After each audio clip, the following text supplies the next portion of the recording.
শহরের যানজট কমানো ও পথচারীদের নিরাপদ চলাচল নিশ্চিত করতে বর্ধমান রোডে ফুটপাত দখলমুক্ত করার অভিযান চালালো জলপাইগুড়ি মোড় ট্রাফিক গার্ড।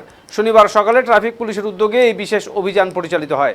অভিযান চলাকালীন ফুটপাত দখল করে থাকা অস্থায়ী দোকান, অবৈধ স্টল, বিভিন্ন সামগ্রী ছড়িয়ে দেওয়া হয়। ট্রাফিক পুলিশের পক্ষ থেকে ব্যবসায়ী ও হকারদের সতর্ক করে জানানো হয় ফুটপাত পথচারীদের জন্য নির্দিষ্ট, তাই সেখানে কোনোভাবেই দখলদারি বরদাস্ত করা হবে না। স্থানীয় বাসিন্দারা জানান, দীর্ঘদিন ধরেই বর্ধমান রোডের বিভিন্ন অংশে ফুটপাত দখল করে থাকার কারণে সাধারণ মানুষকে রাস্তায় নেমে চলাচল করতে হচ্ছিল, ফলে দুর্ঘটনার আশঙ্কাও বাড়ছিল। পুলিশের এই উদ্যোগে খুশি শহরবাসী। জলপাইগুড়ি ট্রাফিক গার্ডের কর্তারা জানান, শহরের গুরুত্বপূর্ণ এলাকাগুলিতে আগামী দিনেও এ ধরনের দখলমুক্ত অভিযান চলবে। পাশাপাশি সাধারণ মানুষ ও ব্যবসায়ীদের সহযোগিতার আবেদনও জানানো হয় এদিন।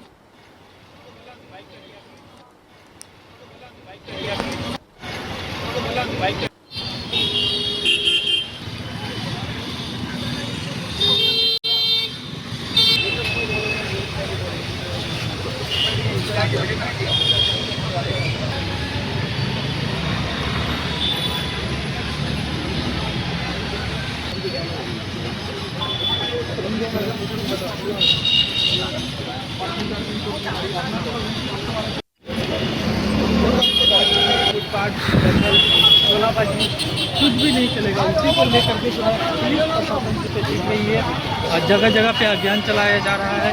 और इस वक्त हम आपको तस्वीरें दिखा रहे हैं सिलीगुड़ी के बर्धमान रोड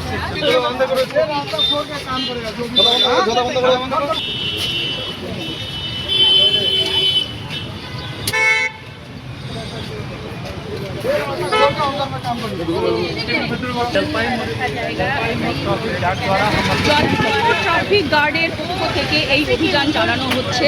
ফুটপাথের ওপরে যাবতীয় যা সামগ্রী কোনো দোকানের বা এই যে সামান্য একটি লটারির দোকান দেখতে পেলেন, এই লটারির দোকানটিও কিন্তু সরিয়ে দেওয়া হলো।